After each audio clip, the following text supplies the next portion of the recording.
So before I tell you about me and get into this, I want to tell you a little bit about you. I know from previous experience, from reading background material, that you are smart and you are well informed. You do not need a lecture on the three branches of government and the origins of federalism, but you're hungry for useful information on how to think about careers in government. I know you're all midway through your college careers at a variety of different universities all over the country, majoring in the liberal arts and sciences, and you're sorting out your path ahead. I know that in your pre-surveys, 30% of you indicated interest in state and local government, a number which I gather has risen in the coming months. And you're well qualified with the whole world sitting ahead of you. So in about 20 minutes, I'm going to hope to keep state and local government on the agenda as one of the places you might consider. And to do that, we're going to answer together, it's very Socratic, 3 questions. Why should you care about state and local government service? Why does state and local government service need people like you? And how can you think about getting your foot in the door? And I'm going to shut up and turn it over. Awesome.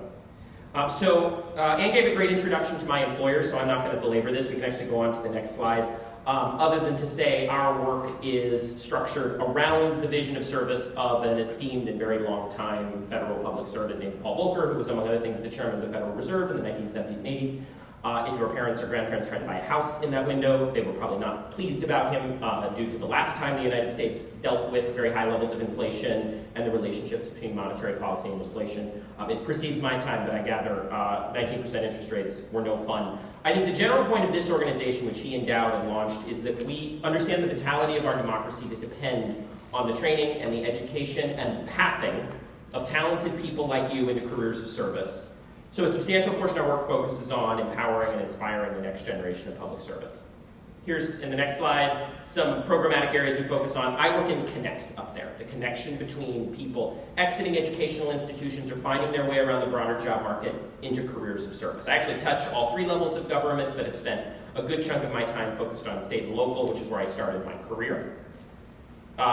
To end on, I don't need to belabor this in this next slide, but my general background, which Anne so kindly shared, was work in local government, I went to college at Fordham in the Bronx, originally from Nebraska. I don't believe anyone's from Nebraska. Last year there were 2 people associated with Nebraska, so, compare apples to apples. But I was Phi Beta Kappa at Fordham in 2010, graduated in 2011, and you heard other things about my background, which you should not set as my credential, but judge the things I tell you in the next 20 minutes as whether or not I was credible to have been here, and I'm pretty thick-skinned. So my first question, as I foreshadowed, I did good signposting. Why should I care about state and local government? We are in Washington, D.C. There are grand and beautiful and decidedly federal buildings littering every square foot of this district. Why does state and local government out there matter to you? 3 answers on the next slide. The first we're going to get into is because the opportunities, impact for career, are immense. More immense, perhaps, than any other sector of the economy.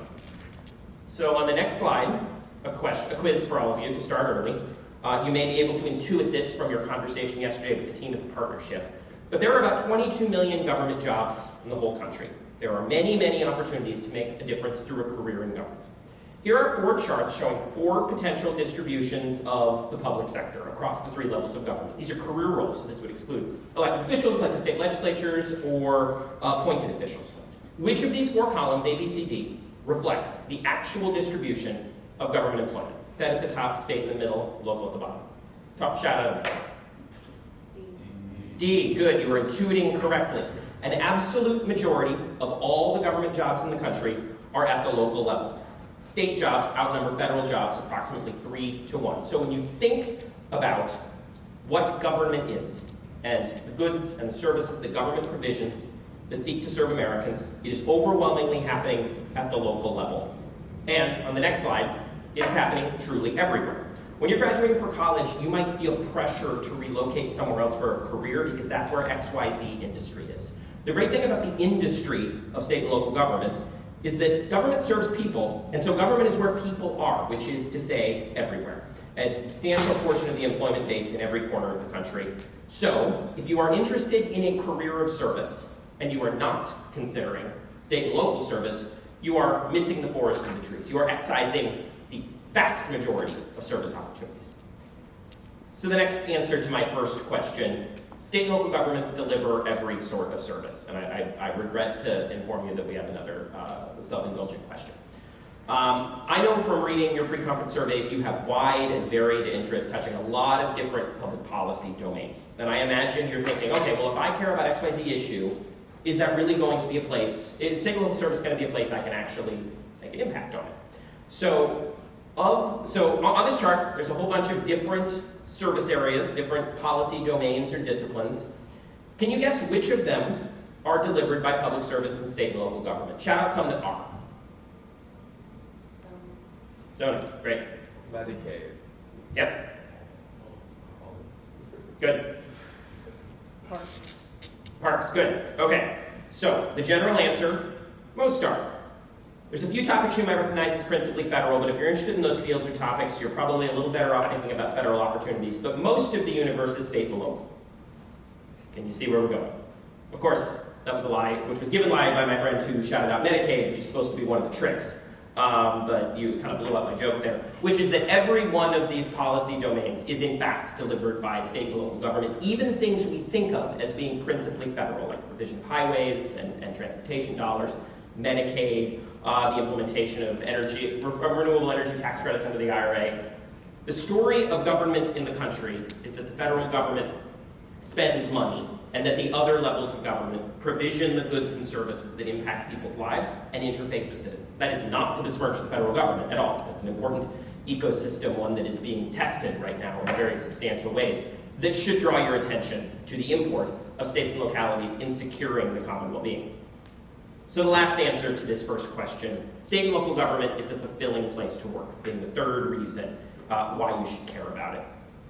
So, I hope I've drawn, this is a few of the reasons people would be motivated by state and local government, that work is hard and impactful and rewarding. I hope I've driven home the point that most of government happens at the state and local level.